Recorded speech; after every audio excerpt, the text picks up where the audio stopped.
I decided that I needed to try and find a way that I could kind of right from the start reflect the kind of incredibly expanded nature of the collection. So this is why I focused on the documentary materials, like the materials that the museum had created or had been created through the processes of collecting, conserving, archiving, and curating the work. So the images, not the artifacts themselves, but the images that have been generated around the process of collecting the archives, the collection, sorry. And yes, so this kind of approach really is very similar to how I work in many other videos, in which I try, in a sense, my approach to making a work is in the first instance to try admit as much as it is possible to admit into the work, rather than to approach initially with a reductive kind of attitude. So right from the start, I'm thinking, how much of this material can be present in the film, and how can I make that possible? And so basically my method emerges out of gathering the materials, placing them on the timeline, the images that I want to use, placing them on the timeline and sifting through them, and a narrative or a kind of a series of propositions or ideas or arguments emerge out of that process, which begins to help me to start editing. So it's a process that I would say is analogous to collage, perhaps. You know, I have all of the images almost like in piles on the timelines, and I sift through them. But the premise being that I'm trying to admit as much of a content as can be bearable within the composition, which is partly why things run at such a hectic pace, and you know, they have this accelerated feel. I'm trying to get through as much stuff as we can, but then this also accounts, I suppose, in a way for enables me to have a number of different kind of strands or arguments in the work, and so and to be dealing simultaneously with a number of different histories, you know, the history of the Ashmolean, the history of the excavation of Knossos, you know, the idea of restoration, the idea of these kind of artifacts, in particular from the restoration of the monarchy in England. So, you know, it enabled me, this kind of dense approach enables me to kind of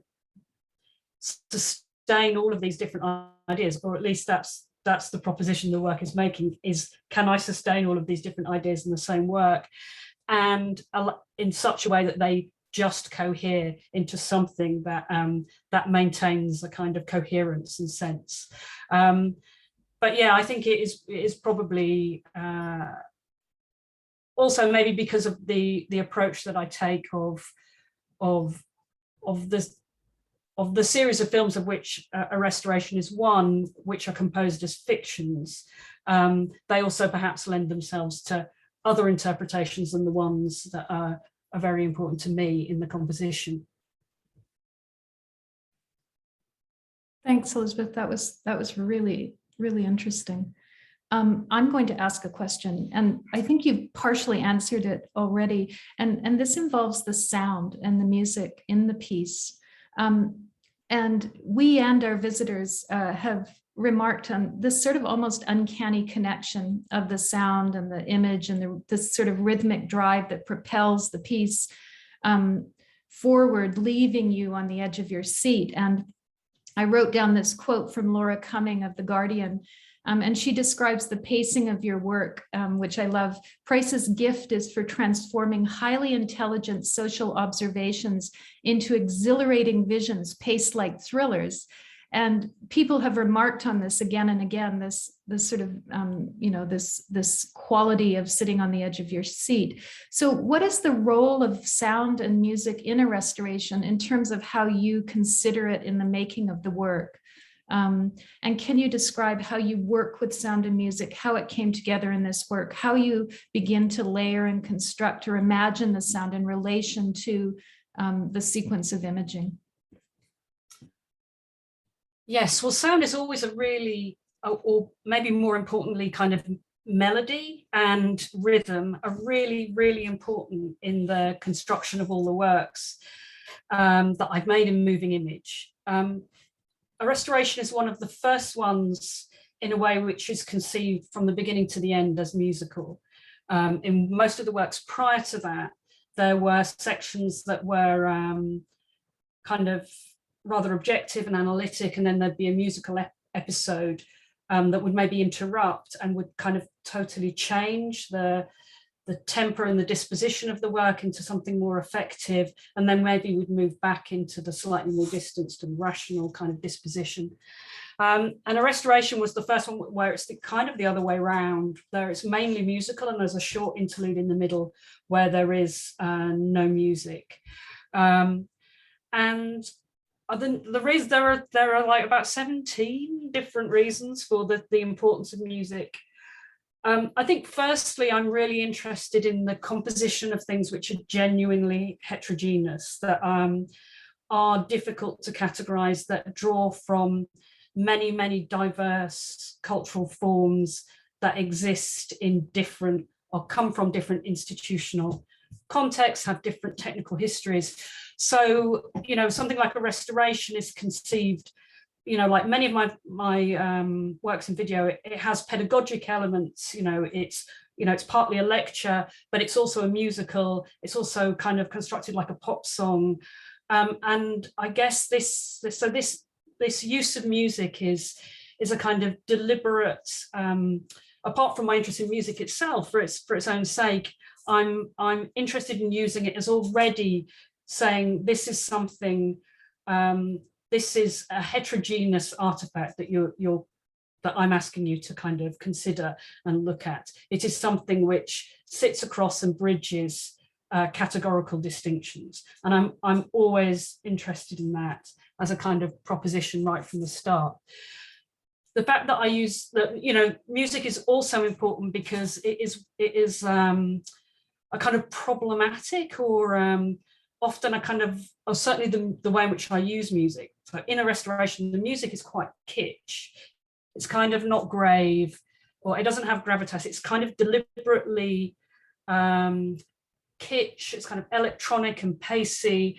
And that is already kind of, I suppose I'm interested in it as a sound out of place, as a sound with some of the vulgarity of pop, but also of, you know, in a sense, popular music, its rhythm and its melodies as being associated with cultural others, not with the kind of dignified space of the museum. And so it's all, I guess I'm interested in it as already being something kind of out of place and rather raw or vulgar, you know, with a touch of,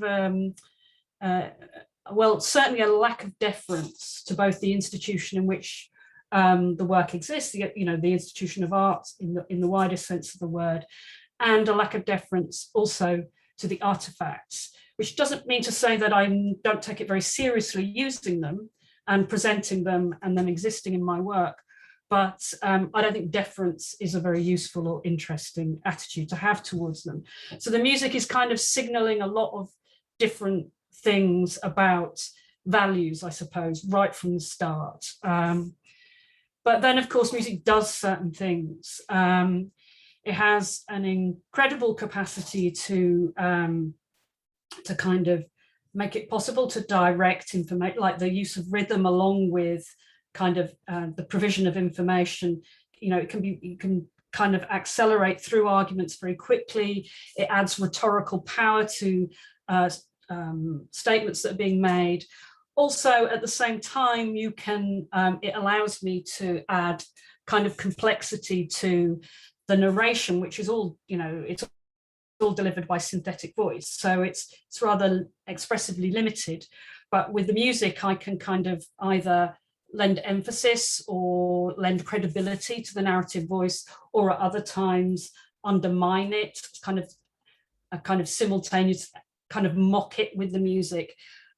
So it allows me to kind of have a more textured, expressive possibility in the creation of the narrators, which are also part of the sound world of the piece, and to influence your relationship with the artifacts, so that like there's a part when Knossos, when I reconstruct Evan's reconstruction of Knossos digitally through the film, and the narrators, start talking about the streets and the buildings, and basically they're kind of reconstructing the whole of Knossos, and this is all done to a rather swelling kitsch, and so it adds momentum to this process. They're all still images, but it allows it to have a certain kind of animation, and also it kind of persuades you. Well, this is why that I'm interested in often in pop melodies, because in pop melodies they both allow you to have a kind of immersed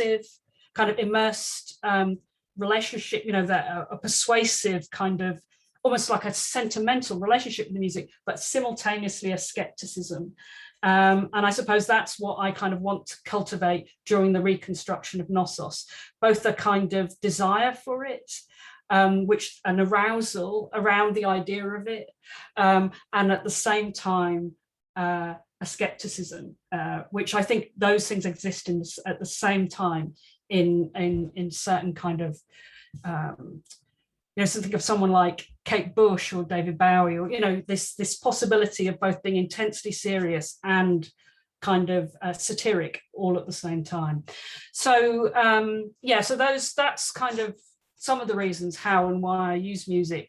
I mean, the way it emerges in the work, I mean, why it takes so long is that actually, I described that on the timeline, I'm kind of piling up images and sifting through them. That I also compose the script and the music in the timeline of video editing, which means I'm in the same way as all of the images, which exist as kind of digital objects on the timeline that you can move around, then I have all of the sounds, the sound objects, so the percussive elements, melodies separated out, and they are kind of composed together and built together in video editing, in synchronization with the script which emerges. So I'm kind of composing the script in synthetic voice and the soundtrack and organizing the images at the same time, trying to find my way through the materials. And it's a very wasteful way of working, because there's whole passages that I develop that then get abandoned because I haven't started out with a script. But it does perhaps account for, in a way, the way the works end up, which is that their logic emerges out of the process. I'm never on the outside of the work, organizing its pieces. I'm kind of in the middle of it, trying to figure out how to make sense of it, and working with the sound and the narration and the images all together. There's not a master plan, the plan is the work once it's finished, and I think, oh yes, I've kind of found a way through it. So the music definitely emerges through that. Technically, what happens is that I organize all the sounds on the soundtrack, and then every so often export them and remix them in audio software and then put them back in. So they're kind of continually being developed outside of the software and brought back in, so that so that it's gradually improving and evolving as the work progresses. But yeah, the reason things synchronize is because, in a sense, that's the start of the process of composition of the whole work. That was great. That was a fantastic answer. I've written down many notes there. I'm going to keep going. There's lots of questions. So Steve is asking, your work seems to exist at the intersection between art, discovery, and research. Is this your motivation, exploring this intersection? I mean, my work involves a lot of research, not capital R, just I am involved in those processes a great deal. I am also involved in research capital R, as in academic research. That's my role, and I'm involved in supervising PhDs. I guess I'm interested in art as a distinct kind of kind of knowledge and a particular way of thinking. And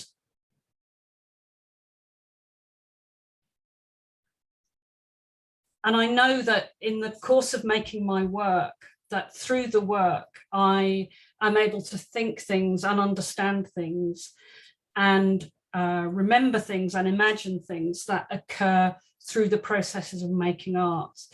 And so I would say that is a process of intellectual inquiry, and it is one that allows discoveries which are surely the objective of intellectual inquiry. Academic research, in my view, institutes a hierarchy of knowledge which doesn't sufficiently value those processes in art. And so my work in academia, I do speak to that and attempt to kind of advocate for art and for artists within the context of academia and academic research. So yes, I mean, I suppose my distinction is that I believe I'm involved in research, but I'm not always in concord with academic definitions of research. I think that's also echoed in a restoration. That sort of approach or attitude is very interesting. The next question, further to the sound and music, can you speak about the voice that you chose to narrate the work? I love how the text disappears as the narration seems to propel the image, but I also feel that the voice is important to the connection of the chorus of administration, and that's from Francesca. Yeah, so yeah, I really enjoyed working with that synthetic voice.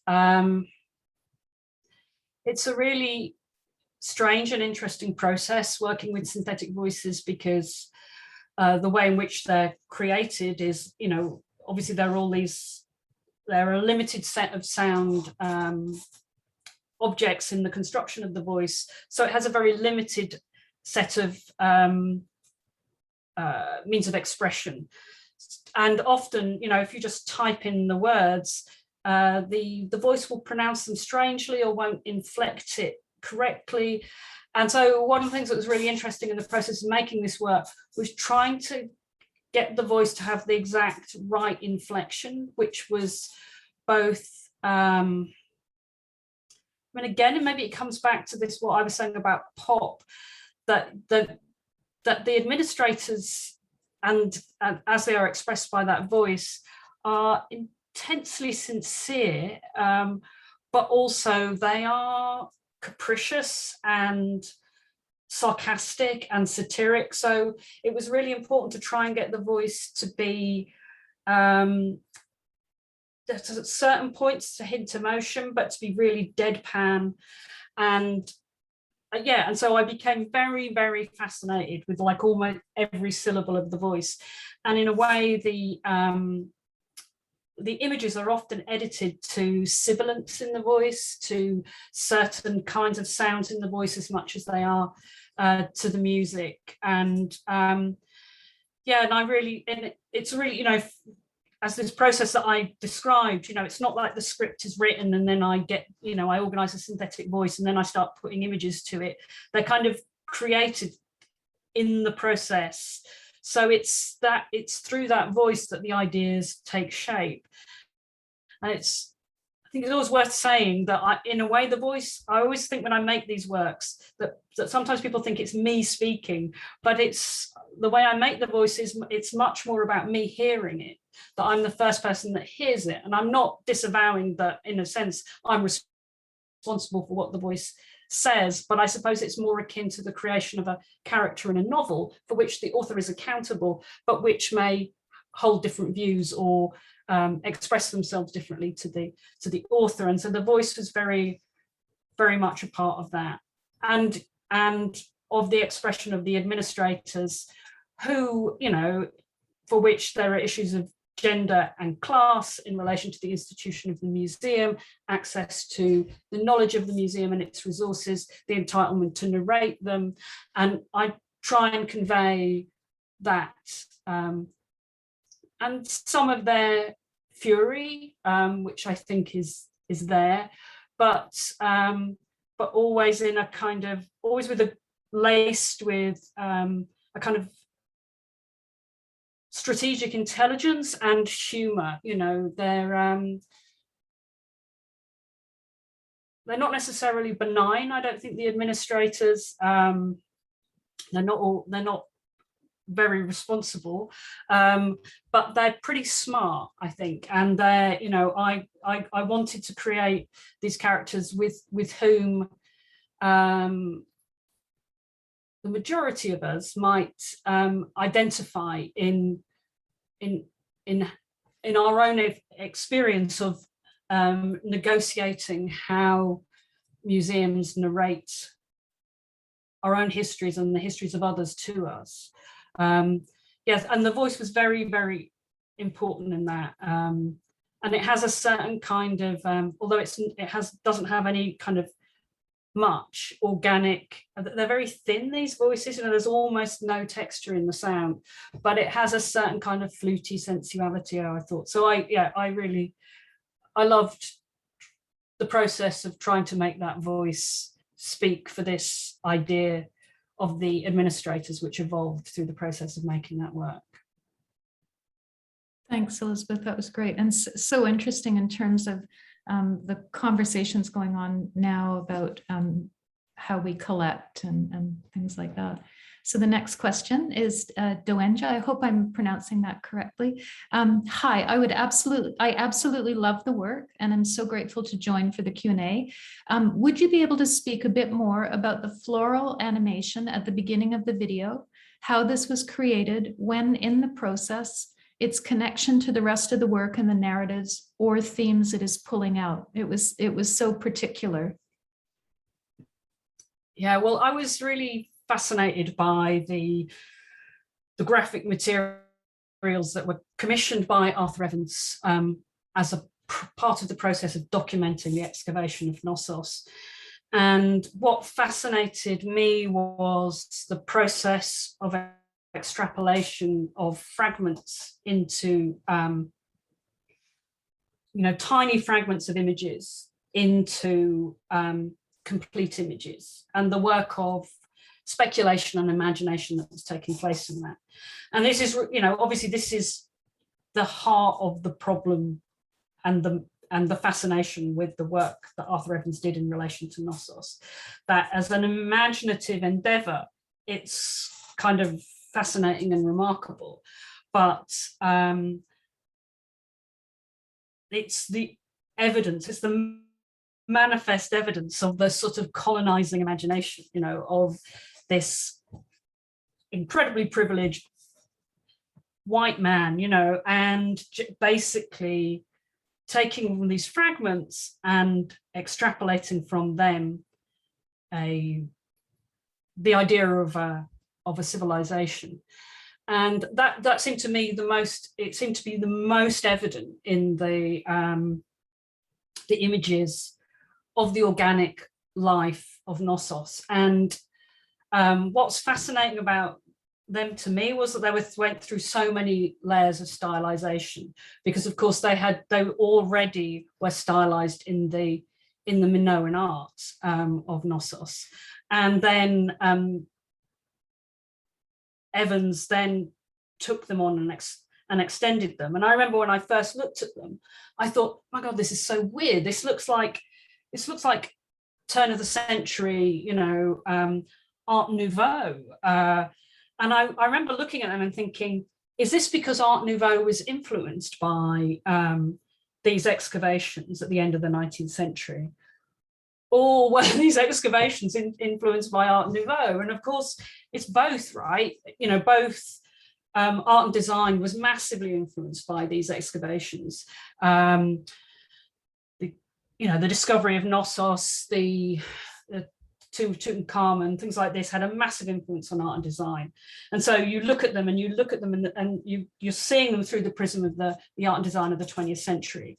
But also, of course, the aesthetic currents of that time influenced the visual representations of Knossos as they excavated it. And of course, Evans was notorious for being completely unrestrained in respect of this, and also the people he engaged indulged his kind of, fantastical ideas about the civilization of Knossos. Yeah, I was just fascinated by how, when you looked at the images of the flowers, multiply stylized, and you could see them kind of growing through Evans' extrapolation, like new leaves would appear and new blooms, and they were recolored, and and you could see this process of almost like a kind of revenant life in the images through his extrapolations. And my video, I mean, as I started editing these materials, what I thought was that what I would do is reconstruct his reconstruction in the digital, satirically, but also quite lovingly, I think, because I'm fascinated by it. I don't think there's much point working with things that you really loathe. I mean, it's just 2 years is too long. You have to have a complicated relationship with it. So it's, when the administrators say with satire and with love, that is probably reflective partially of my own attitude to the materials, that I would like reconstruct his reconstruction. And so I wanted, in a sense, to create this sort of episode where it would become evident that the process that he had applied to Knossos, I was going to apply again with bells on in the digital. And so I basically kind of reanimated the lilies that he had extended from the fragments of frescoes. But the way in which I decided to reanimate them was not as lilies, but as as drawings that were unfolded in some kind of administrative organic hybrid, so there were papers that were kind of concertinaing and unfolding. And so this new imagining of Knossos existed in a realm, again, with this idea of both a sense of arousal and pleasure, but also of skepticism, that these weren't flowers at the same time as they were flowering. And so, yes, that was another thing that was very enjoyable, was actually trying to get these lilies to bloom as if they were, they were administratively, to bloom in a way that made sense within the logic of administration in the office. So them unfolding, and also allowing them to be both two-dimensional and three-dimensional at the same time. That's brilliant. Thank you, Elizabeth. I've unwittingly jumped over a couple of questions, so I apologize for that. I'm going backwards now to Annette. And she asks, do you work solo or do you collaborate with sound designers, animators, etc.? Yes, so I do work with, on a restoration, I worked with Anne Harning, who's an artist, but is an extraordinary digital realizer, and with a musician called Andrew Dickens. But the way in which I work is, I mean, as I've described, because I build the soundtrack in the video. So the way I would work with him is that we would create sounds and melodies together, and then I would cut them up and stretch them and refashion them and reorganize them, and then we'd export and work on them together, engineering them and mixing them, putting them back in. So it's a process of working with people, but I don't really outsource anything. So I don't like say, hey, I want a soundtrack and these are my themes, and I'm going to give you a few references that you can work from, and I need it about 4 minutes long, and like, that isn't really what happens. It's almost like we create cymbal crashes, we create melodies, and then we put them together. And sometimes I want to, I might sing bits of melody and add that on the timeline, and then he would we'd think, oh yeah, let's do that in, I don't know, something, but like an organ or whatever. So they really get built up together, built up gradually in layers and layers. And similarly with the animation, to make a restoration and worked with me in my studio every day for like 2 months. And basically, you know, so it's incredibly labor intensive, you know, CG animation, and particularly, you know, Anne does it in this very beautiful, detailed way. So, you know, we'd spend days getting the quality of the paper right. And so, you know, I was there working with her. I mean, I don't have her expertise, but, you know, it wasn't, you know, I'm not very good at handing things over. I mean, in the past I have tried, I've like said, oh, I would like this animation, but it never, I'm never able to use them. And I think it comes back to this sense of my process. I don't really know where I'm going, so it's very hard to brief people. And so in a way that these things have to evolve, and I have to be there at every stage so I can kind of nuance it and yeah, and intervene at the right stages so it feels like it has the right tone, you know, that it's, you know, if I want it to seem elated, that it seems elated. Those are the things you can't quite communicate.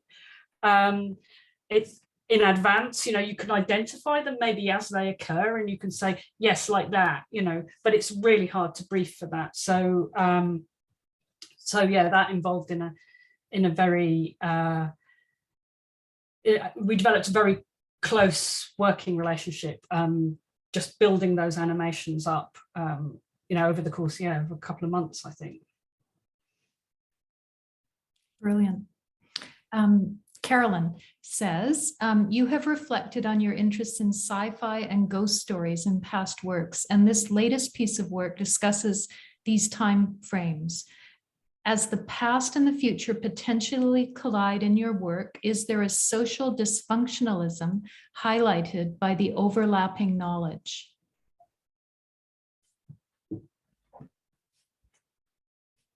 Well, I guess, you know, I'm always interested in a social politics. I mean, that's kind of my motivation.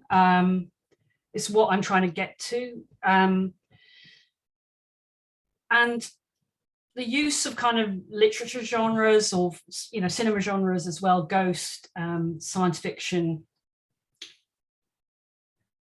space fiction, things like that, that I've touched on and exist in a restoration. I mean, less overtly, but also in a restoration.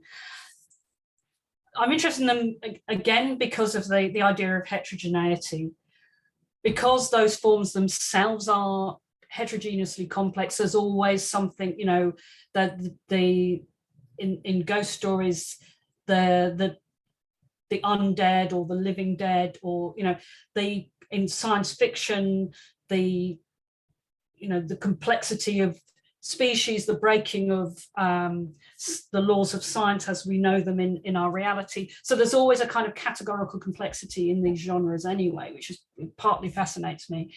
But also they're slightly vulgar genres. And so I use them to kind of partly as a kind of provocation. I mean, you know, one of the things I am often thinking about in my work, which is a slight aside to your question, but the history of conceptual art and institutional critique, which my work doesn't really look like, but I'm very interested in it. And the reason my work doesn't look like it is because I think those languages have been exhausted and they are absolutely not critical anymore. And so in a sense, I'm trying to bring these elements in that don't comply with the kind of expectations of art that considers itself critical, that is that, you know, this kind of more dignified and what I think now looks like managerial kind of art making strategies. So I bring these things in because they kind of they signal that I'm not doing that, and they're in a sense they have something of a vulgarity about them. They're not patrician, you know, they're difficult, or, you know, they're not elevated, is what I'm trying to say. But also I think in the series of films that a restoration is one of, in which they're all kind of fictional. I guess I became interested in fiction as a way of telling these stories, and particularly these kind of fantastical fiction stories, as a way to acknowledge that which we don't, all the stuff that we don't know about the historical materials that we're looking at. So not to say that what I'm imagining, you know, I never try and imagine what we don't know, but I try and imagine something that allows us to remember that we don't know stuff. And it seems that those genres, because of their ability to encompass the impossible, the stuff that, you know, in a sense, that stuff that the stuff that we don't know, the idea of the stuff beyond knowledge, the stuff that has been overlooked, the stuff that Arthur Evans didn't collect at Knossos, the stuff that he ignored, the evidence that he destroyed, the stuff that we will never ever know. And that for me has this revenant, or at least I try and, I mean, I think it does have a revenant place in culture. There is one can sense the loss of it, and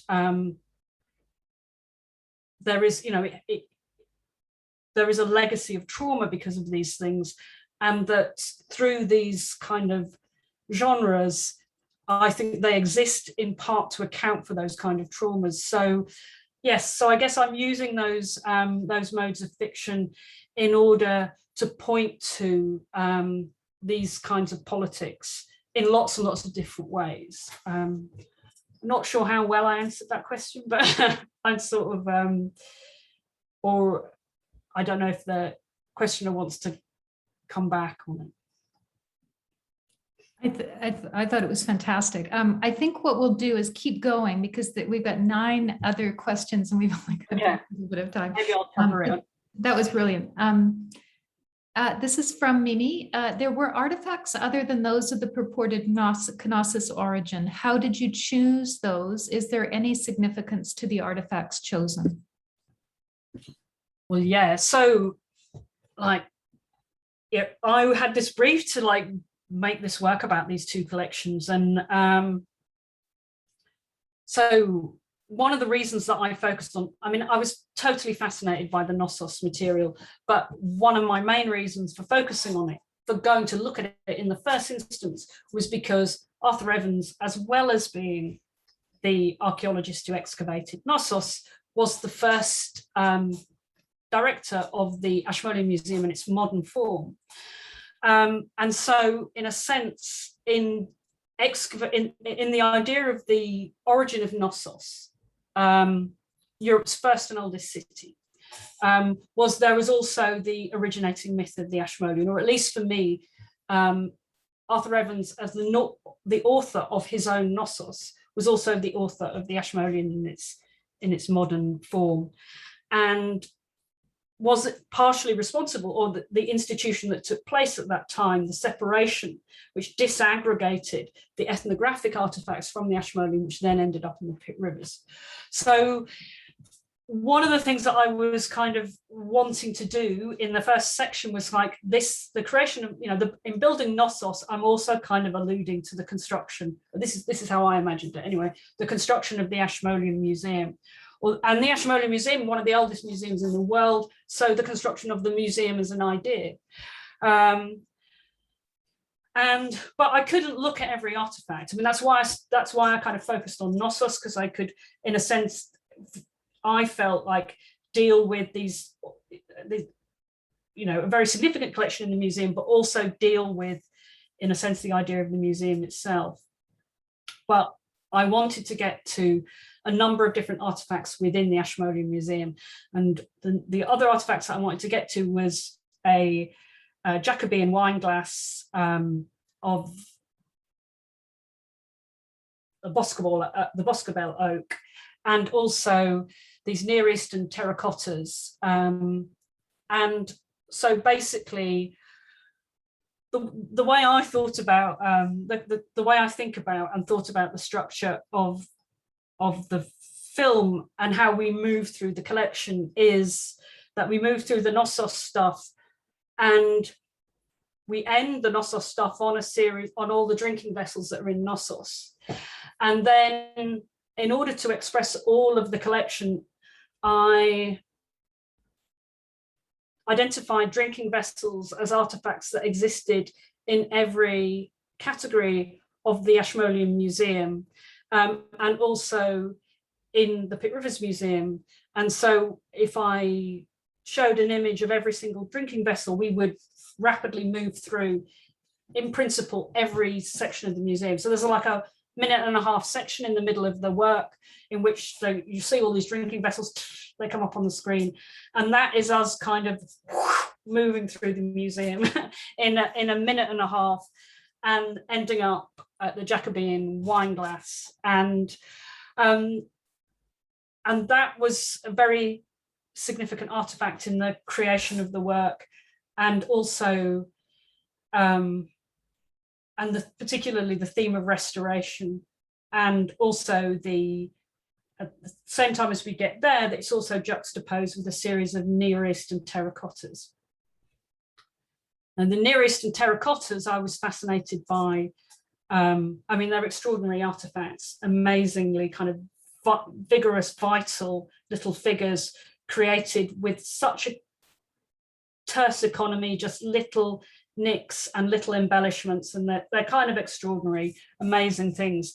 But the curator told me that these artifacts, some of them are broken, and that they were probably broken in order to mark a contract. And I was very fascinated by this, but also fascinated by the problematic challenge of the principle, what challenge these artifacts made to the principle of conservation, where the breaking of the artifact was a gesture of its completion.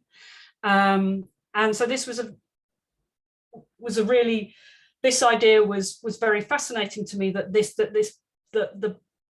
the breaking couldn't be healed by restoration. To heal the break would be to damage the artifact, and that you had this idea of the breaking as a gesture of, you know, equivalent to the other rendering gestures, if not more, of the work. And the other artifact that was visible at that same time was the Jacobean wine glass, and this shows a figure of King Charles II. He wasn't King Charles II at the time, but in the Boscobello, after the last battle of the Civil War, in which he was defeated, he hid in this Boscobello oak tree. It's a famous oak tree, and there are lots of souvenirs of it. And he wasn't discovered, and so he was able to escape, and then later return to England, and the monarchy was restored, I think about 20 years later. And again, when I looked at this, I remember talking to the curator about this glass, and I was completely fascinated by it, because I was struck when I looked at it, because, you know, going into the glass section of the museum, there are all these, you know, it always makes me feel anxious, you know, like somehow like you're going to break them. And it always reminds me of this really wonderful French expression that it's the fate of glass to break. And I asked the curator, I said, are the politics of this glass straightforward? Because it's impossible not to think of this glass breaking. It's impossible not to think of, therefore, you know, is the glass implying that another parallel reality in which the prince falls out of the tree and he gets, and he said, no, I don't think so, you know. But I was really struck by the idea of the glass including the possibility, in the idea of its breaking, of that the restoration doesn't happen, the restoration of the monarchy in England doesn't happen. And it seemed to me a legitimate reading of that extraordinary object. And so I guess in the latter part of the work, we have these two objects which both, in a sense, which both carry the idea of breaking, and breaking as being something in different ways, but including in it the idea of a radical transformation of the world, you know, the idea of a contract. And I suppose I thought of breaking these artifacts, these terracottas, as being like, I I really associated it with the use of sound in the inauguration of contracts, the judge's gavel in the sentencing of criminals, the smashing of the glass in wedding ceremonies, the use of the gong in the Catholic Church, that the sound inaugurates the moment when something happens and the world changes. And this seemed to me that the sound of breaking these terracotta images would have been part of what was significant about that act. Yes, so there was this idea of breaking, and that this breaking inaugurated a different state of the world, and that both of those things were, of course, antithetical to the idea of museum restoration, of the taking of the object back to some ideal or original state.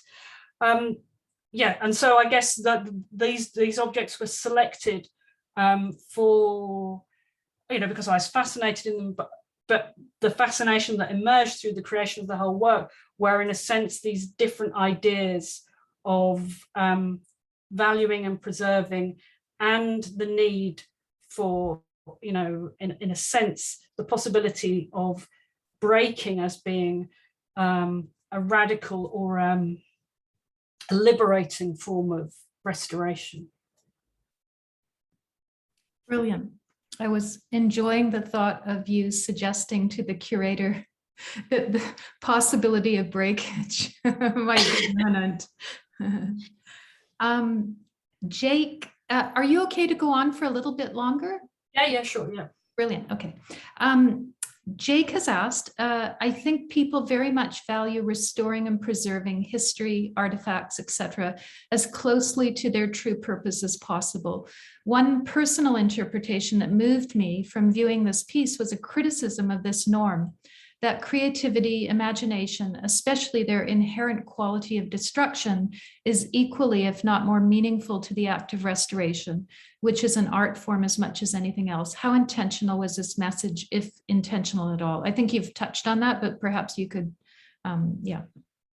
Yes, definitely.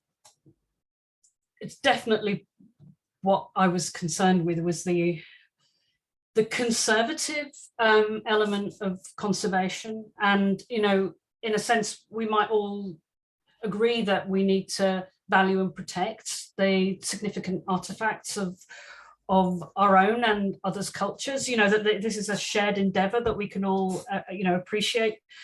But of course, it is never that simple, and artifacts are complex, and the processes through which they get conserved fix them in certain kinds of narratives. And ultimately,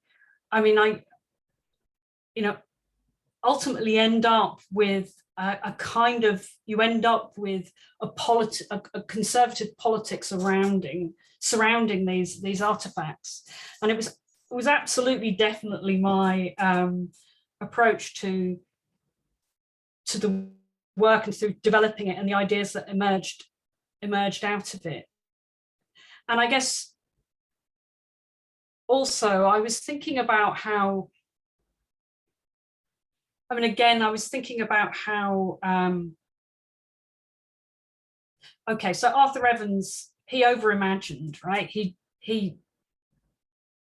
gave too much license to his imagination. He wasn't sufficiently disciplined. And this is, it's colonial and presumptuous, and it's tragic, can never be recovered. And yet what he imagined is extraordinary. And I guess what I'm trying to kind of unravel is that that the role of imagination isn't the problem. And I suppose, again, this comes back to me being slightly in dialogue with art that deals with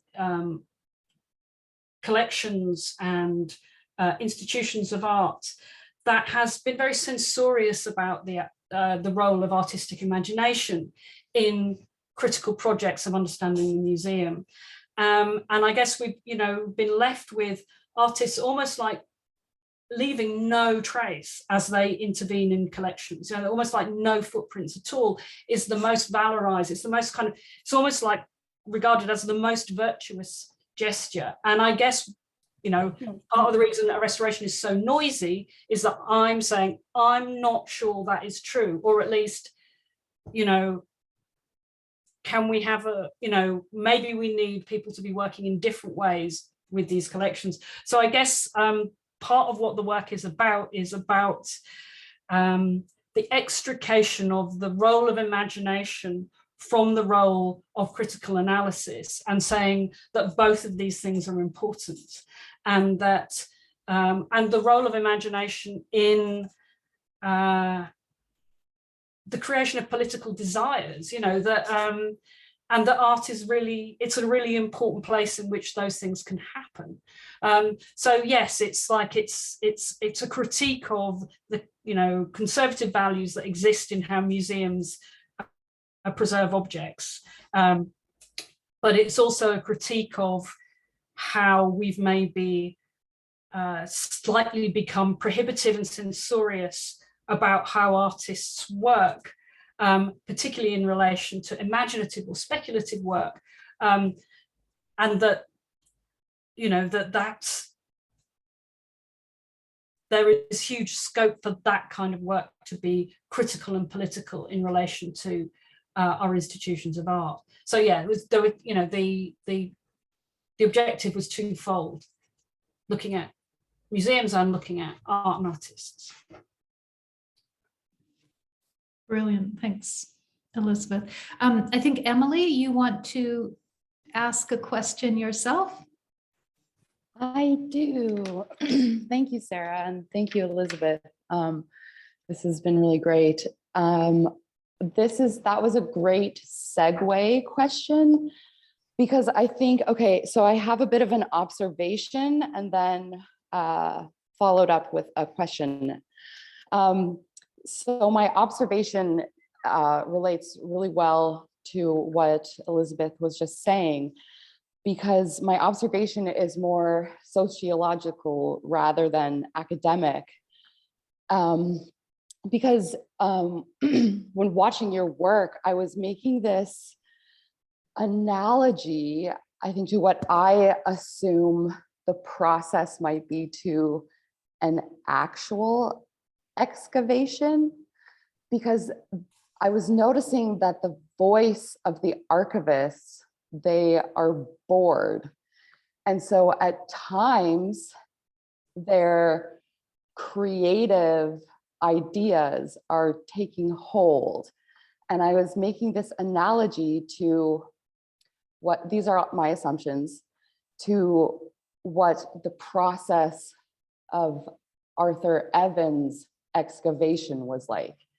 Because I think that we have this romantic idea of what archaeology is like, and we have this romantic idea of what archivist jobs are like, and we have this romantic idea about what artists' jobs are like, and particularly commissioned work, which this is a commissioned artwork. And in reality, I think sometimes an archaeological dig is boring and a lot of work, but we have this romantic idea that we're uncovering these treasures. And archivist jobs are boring sometimes, but the voice of the archivist, like, they have this moment where they're like, and I'm extending my middle finger. And they have these creative moments where with Arthur Evans, like, he went too far with his creativity at times, and that's documented. And I also have this idea about commissioned artwork, where in my own experience as an artist, it's really limiting to have a commission. And it can be very difficult when there's commissioned work, where you can get really bored or feel like you have these limitations that you're not allowed to break the bounds of.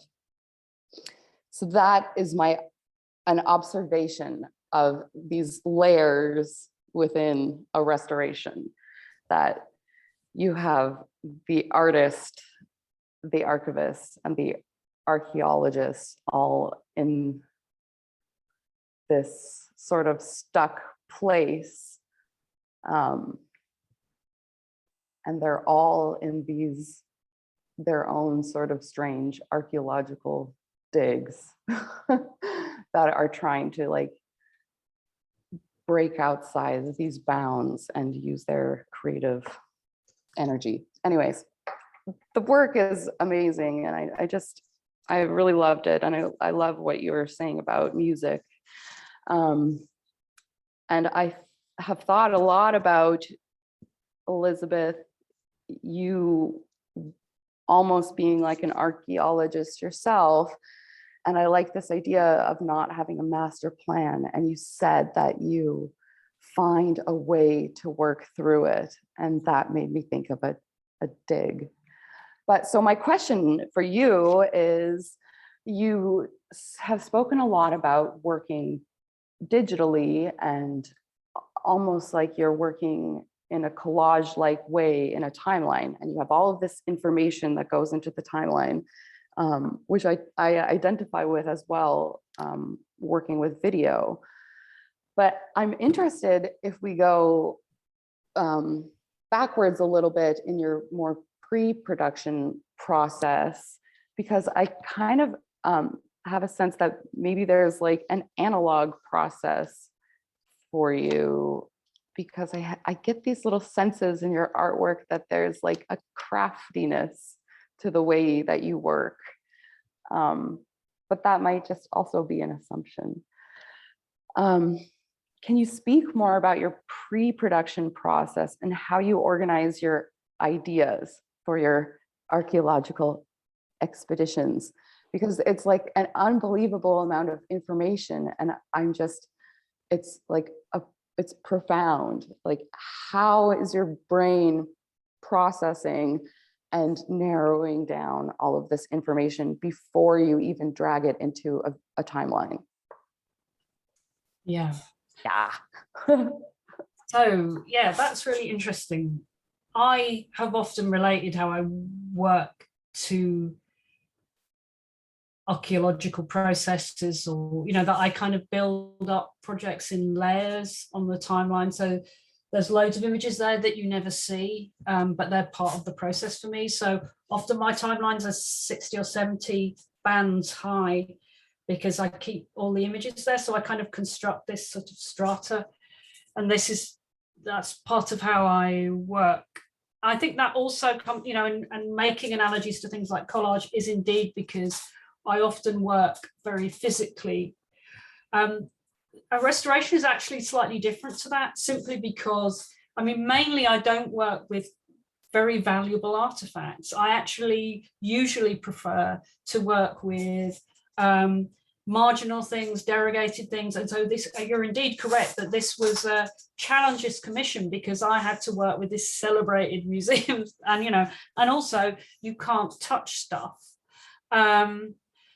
And a lot of what I do in creating moving image is, I shoot it all myself, and often where as far away from the subject as your eyes are from your hand, I often hold the visual subject in one hand and the camera in another. I'm often manipulating them, turning pages or moving things, or moving objects, rotating them.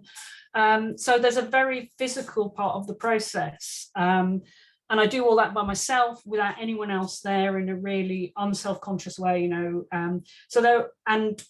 often I make artifacts that the body of work that I made after a restoration includes the creation of lots and lots of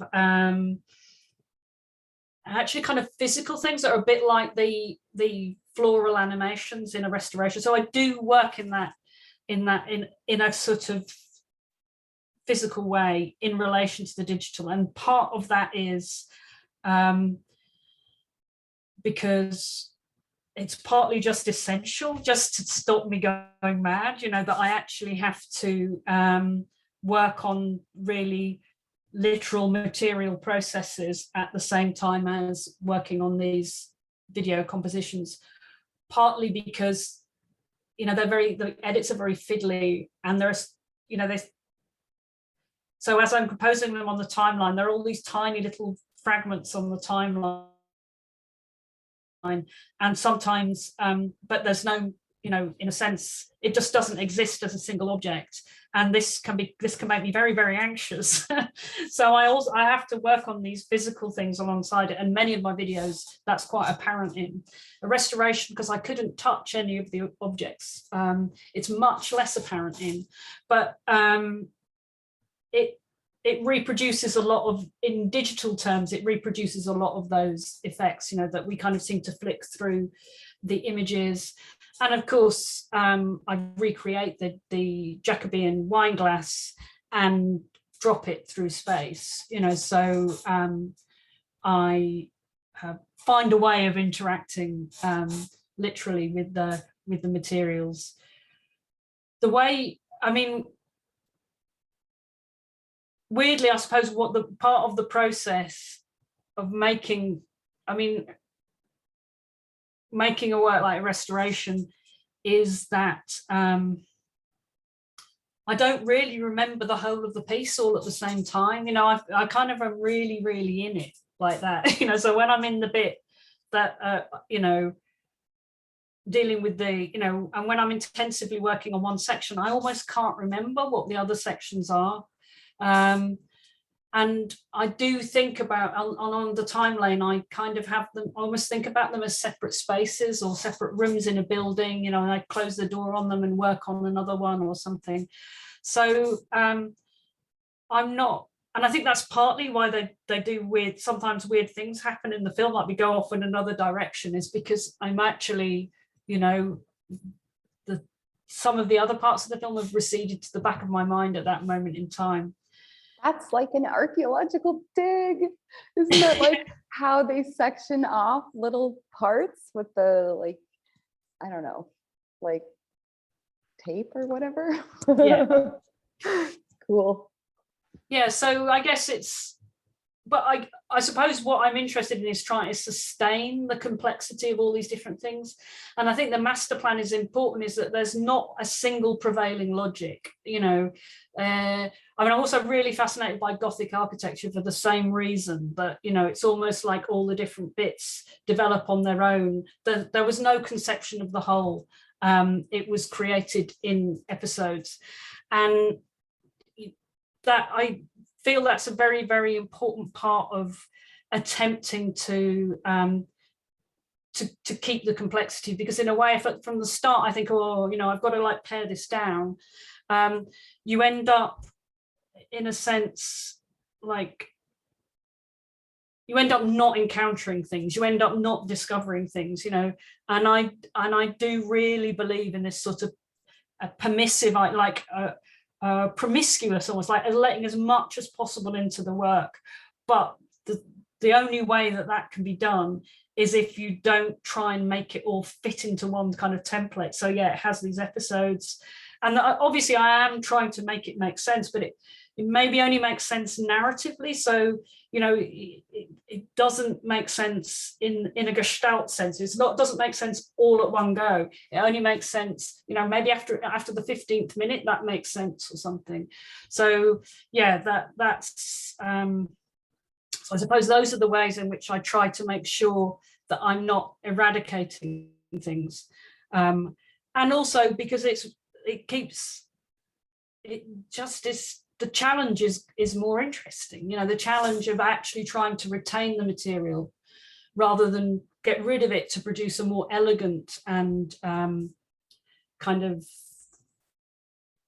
more straightforward artwork is just not as interesting. It's just not, you don't learn as much. It's just not, yeah, you don't end up somewhere else or something. So yeah, so those are kind of, they're self-conscious methods of, you know, of maintaining a level of non-organization, of non, you know, while I'm working to allow it. So it's not like I have it, you know, I'm not thinking about it all at the same time. I'm really not, you know, that never really happens until right at the end.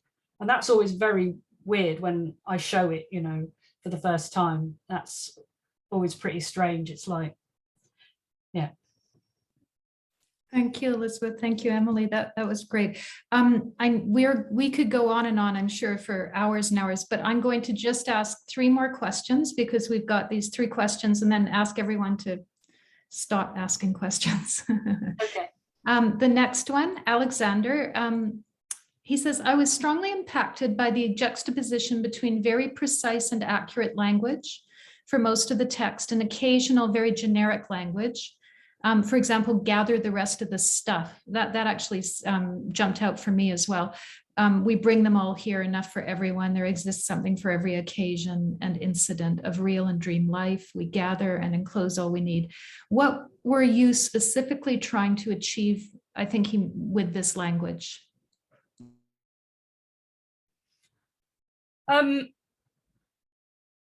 Well, I suppose, in the composition of the administrators, they're both rather punctilious and, attentive to detail, but also they are bored, they are dismissive, they are sarcastic.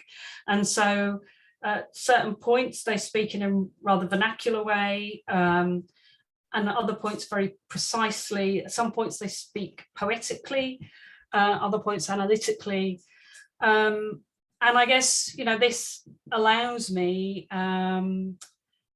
it's just a very flexible form of narration. I mean, like the classic voiceover is pretty consistent. And I guess I always want a voiceover that's, in a sense, it shifts.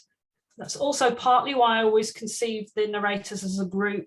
So you have this sense of multiple voices. So that maybe makes it kind of intellectually, or you imagine it as more diverse and unstable, it being many voices, it not being a singular voice, that its capriciousness comes from these different kind of modes or kind of energies within the group of voices. So these vernacular moments are used at particular kind of points.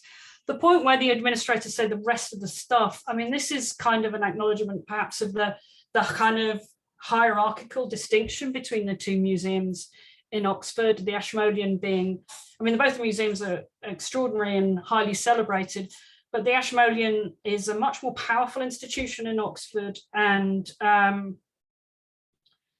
indeed, the separation, the Ashmolean Museum is one of the oldest museums in the world, but around about when Arthur Evans took over the Ashmolean, the collections were disaggregated into a natural history museum, the Ashmolean, and into the Pitt Rivers, and the ethnographic artifacts were moved out. But you end up with these anomalies whereby the artifacts of ancient Egypt are in the Ashmolean, but the artifacts of Egypt during the modern period, from the 13th, 14th century onward, are all in the Pitt Rivers Museum.